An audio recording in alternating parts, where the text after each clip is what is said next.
नमस्कार बच्चों, हमारा 9th क्लास का नेक्स्ट चैप्टर है महादेवी वर्मा, मेरे बचपन के दिन। आपके पाठ का नाम है मेरे बचपन के दिन। हम पढ़ेंगे सबसे पहले महादेवी वर्मा का जीवन परिचय। महादेवी वर्मा का जन्म सन 1907 में उत्तर प्रदेश के फर्रुखाबाद शहर में हुआ था। उनकी शिक्षा दीक्षा प्रयाग में हुई, मतलब जन्म तो फर्रुखाबाद में हुआ था और शिक्षा उनकी प्रयाग में हुई। प्रयाग महिला विद्यापीठ में प्राचार्य पद पर लंबे समय तक कार्य करते हुए उन्होंने लड़कियों की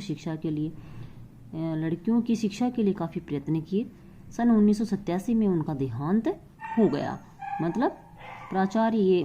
प्रयाग महिला विद्यापीठ में ये क्या थी, प्रधानाचार्य के पद पे थी, प्राचार्य थी, कॉलेज में थी, और इनकी मृत्यु 1987 में हो गई।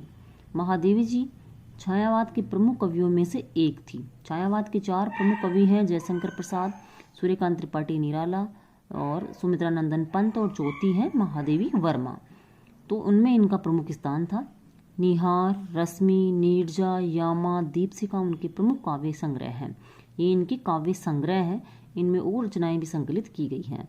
कविता के साथ साथ उन्होंने सशक्त गद्य रचनाएं भी लिखी हैं। उनमें रेखा चित्र तथा संस्मरण प्रमुख हैं। तो कविताओं के साथ गद्य रचनाएं भी लिखी और उनमें रेखा चित्र, गद्य रचनाओं में उनकी रेखा चित्र और संस्मरण यानी स्मृति के आधार पर लिखी गई रचनाएं ज़्यादा हैं। अतीत के चलचित्र, स्मृति की रेखाएं, पथ के साथी, श्रृंखला की कड़ियाँ उनकी महत्वपूर्ण गद्य रचनाएं हैं। महादेवी वर्मा को साहित्य अकादमी एवं ज्ञानपीठ पुरस्कार से सम्मानित किया गया है। भारत सरकार ने उन्हें पद्म भूषण से अलंकृत किया। तो जो इनके पुरस्कार हैं वह पुरस्कार का टॉपिक अलग से डालकर आप अलग से लिखोगे। महादेवी वर्मा की साहित्य साधना के पीछे एक और आज़ादी के आंदोलन की प्रेरणा है, तो दूसरी ओर भारतीय समाज में स्त्री जीवन की वास्तविक स्थिति का बोध भी है। साहित्य साधना के पीछे एक और आज़ादी, मतलब आज़ादी के आंदोलन से उन्होंने प्रेरणा ग्रहण की थी, और दूसरी ओर समाज में स्त्री को जो जीवन था उसके बारे में उन्होंने बताया है। हिंदी गद्य साहित्य में संस्मरण एवं रेखा चित्र को बुलंदियों तक पहुंचाने का श्रेय महादेवी जी को है। तो मुख्य रूप से उन्होंने संस्मरण और रेखा चित्रों को अपने लक्ष्य तक पहुंचाया। सबसे ज़्यादा उनका रेखा चित्र और संस्मरणों में योगदान रहा है। उनके संस्मरण और रेखा चित्रों में शोषित पीड़ित लोगों के प्रति ही नहीं बल्कि पशु पक्षियों के लिए भी आत्मीयता एवं अक्षय करुणा प्रकट हुई है। करुणा के भाव उनके देखने को मिलती हैं। उनकी भाषा शैली सरल एवं स्पष्ट तथा शब्द चयन प्रभावपूर्ण एवं चित्रात्मक है। यहाँ आपके बार बार क्वेश्चन मन में आ रहा होगा, संस्मरण यानी स्मृति के आधार पर लिखे गए लेख। रेखा चित्र जिनको पढ़ने से हमारे मन में रेखाएं सी उभरती हैं, वह क्या कहलाता है? रेखा चित्र कहलाता है।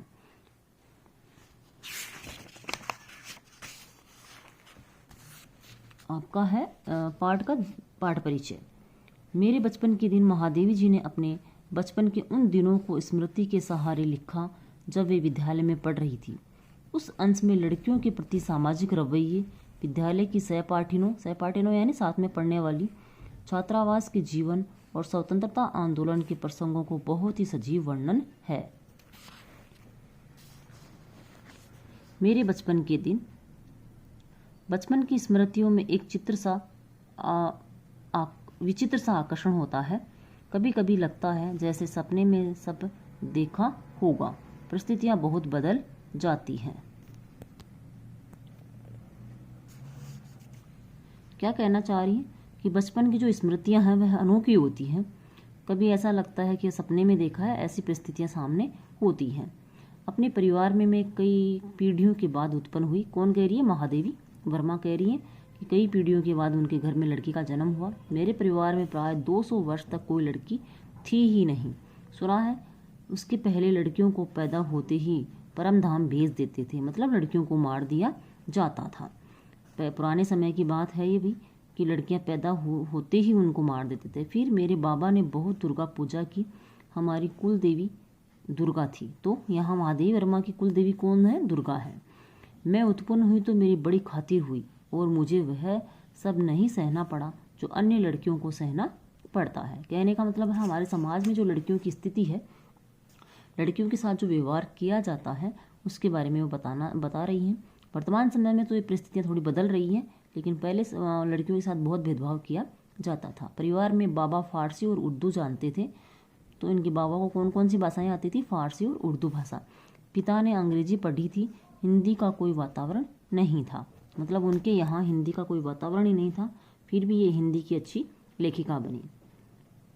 मेरी माता जबलपुर से आई, मतलब इनकी माता कहाँ से आई थी? जबलपुर से आई थी। तब वे अपने साथ हिंदी लाई, मतलब उनके घर में हिंदी का प्रवेश किसके बाद हुआ? उनकी माँ के आने के बाद हुआ। वे पूजा पाठ बहुत करती थी। पहले पहल उन्होंने मुझको परतंत्र पढ़ना सिखाया। रचना का नाम है परतंत्र, विष्णु प्रभाकर की ये रचना है। वह परतंत्र पढ़ना लेखिका को किसने सिखाया? उनकी माँ ने। बाबा कहते थे इसको हम विदुषी बनाएंगे। मेरे संबंध में उनका विचार बहुत ऊंचा रहा, इसलिए परतंत्र भी पढ़ा मैंने, संस्कृत भी पढ़ी। ये अवश्य